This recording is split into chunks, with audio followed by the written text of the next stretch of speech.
पोषण पखवाड़ा 2024 के डेटा एंट्री करते हैं। तो जैसे हम डेटा एंट्री पे क्लिक करते हैं, सबसे पहले हम जो है पोषण पखवाड़ा का थीम सेलेक्ट करते हैं। पोषण पखवाड़ा का थीम जो है जब हम सेलेक्ट करते हैं, मुख्य रूप से तो 3 थीम है, लेकिन जब डेटा एंट्री वाले भी थीम पे क्लिक करते हैं तो हमें जो है 10 प्रकार के थीम जो हैं दिखाई देते हैं जी।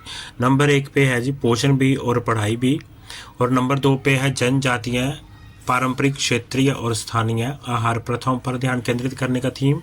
नंबर 3 पे है गर्भवती महिलाओं का स्वास्थ्य और शिशु एवं छोटे बच्चों का आहार। और नंबर 3 की बात करूं, अगर हम थीम सेलेक्ट कराएं तो गर्भवती महिलाओं का स्वास्थ्य और शिशु एवं छोटे बच्चों के आहार के बारे में है जी। नंबर 4 पे मिशन जीवन जल संरक्षण के माध्यम से पोषण में सुधार के माध्यम से थीम सेलेक्ट कर सकते हैं। नंबर 5 पे मिशन जीवन के माध्यम से पोषण में सुधार स्थिरता अपनाने के बारे में है जी। नंबर 6 स्वास्थ्य जीवन अपनाकर मिशन जीवन के माध्यम से पोषण में सुधार करना है जी। और नंबर 7 की बात करूँ तो जल स्वच्छता साफ सफाई पर केंद्रित गतिविधियां हैं जी। नंबर 8 का अगर हम थीम सेलेक्ट कराते हैं डेटा एंट्री के लिए तो एनीमिया का परीक्षण करना होता है, इलाज के बारे में और बातें करने के बारे में है जी। नंबर 9 पर स्वास्थ्य बालिका स्पर्धा है जी। और नंबर 10 पे है जी समग्र पोषण यानी कि ओवरऑल पोषण, जिसमें कि सामान्य स्वेदीकरण गतिविधियां होगी। तो इस प्रकार से इन डेटा एंट्री करते समय इन थीम में से आपको कोई एक थीम सेलेक्ट करना होगा। जैसे मैं पहले कर लिया है जी पोषण भी और पढ़ाई भी, और इसमें भी जो है आगे हम एक्टिविटी कौन कौन से कर सकते हैं जी। पहली एक्टिविटी है जी ECSE पर विस्तार, विभिन्न विभागों और समुदायों के अग्रिम पंक्ति के पदाधिकारियों को शामिल करने के बारे में है जी। दूसरी जो एक्टिविटी हम इसमें करेंगे पोषण और पढ़ाई में, आंगनबाड़ी केंद्र पर ECC लर्निंग कॉर्नर को बढ़ावा देने के लिए विशेष रूप से शिक्षा चौपाल वाली एक्टिविटी करा सकते हैं जी।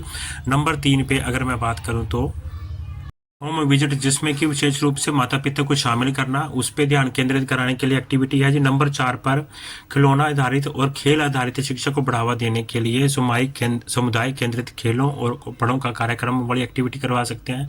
नंबर 5 पे स्वदेशी खिलौने मेले को बढ़ावा देने के लिए खेल आधारित शिक्षा पर बच्चों और अभिभावकों के लिए डेमोन्स्ट्रेशन गतिविधियां वाली एक्टिविटी करवा सकते हैं। नंबर 6 पर आंगनबाड़ी कार्यकर्ता के द्वारा दिया स्वदेशी खिलौना बनाने की कार्यशाला का आयोजन करना। और नंबर 7 की बात करूं तो पोषण को बढ़ावा देने वाले खेल हैं, जैसे कुछ खास आयु वर्ग के बच्चों के लिए।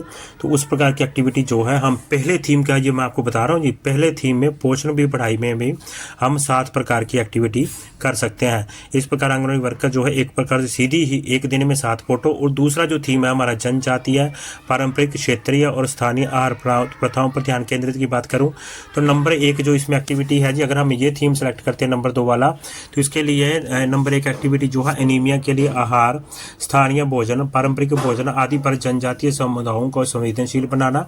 नंबर 2 पर तिरंगे, इंद्रधनुष, मील आधारित खाद्य पदार्थों से बनी पारंपरिक थाली को बढ़ावा देने वाली एक्टिविटी करवा सकते हैं। नंबर 3 पर आदिवासी जिलों में पारंपरिक मील आधारित रेसिपी प्रतियोगिता।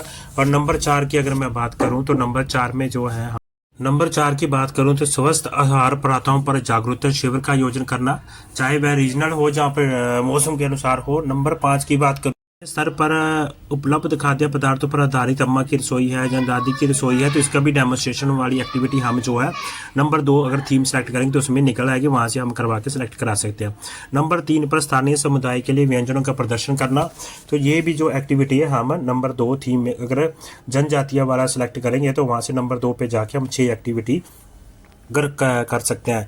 इस प्रकार से आंगनबाड़ी वर्कर जो है यह 2 थीम सेलेक्ट करके ही कुल जो है अपनी 13 एक्टिविटी करवा सकती है। तो यह थी मेरी वीडियो जी पोषण पखवाड़ा की डेटा एंट्री के बारे में। अगर आप यह 2 थीम सेलेक्ट करेंगे तो एक दिन में ही आंगनबाड़ी वर्कर जो है 13 फोटो अपलोड कर सकती है। यदि आपको वीडियो थोड़ी सी भी अच्छी लगी है तो लाइक कर दीजिए, कमेंट कीजिए, चैनल पर पहली बार आए हैं तो चैनल को सब्सक्राइब जरूर करें ताकि मैं आपके पास जो पोषण पखवाड़ा का जो तीसरा थीम है उसके बारे में अगला पार्ट लेके आ सकूं और आपको हिंदी में बता सकूं कि कौन से थीम सेलेक्ट करने पर कौन सी एक्टिविटी जो है हम कर सकते हैं।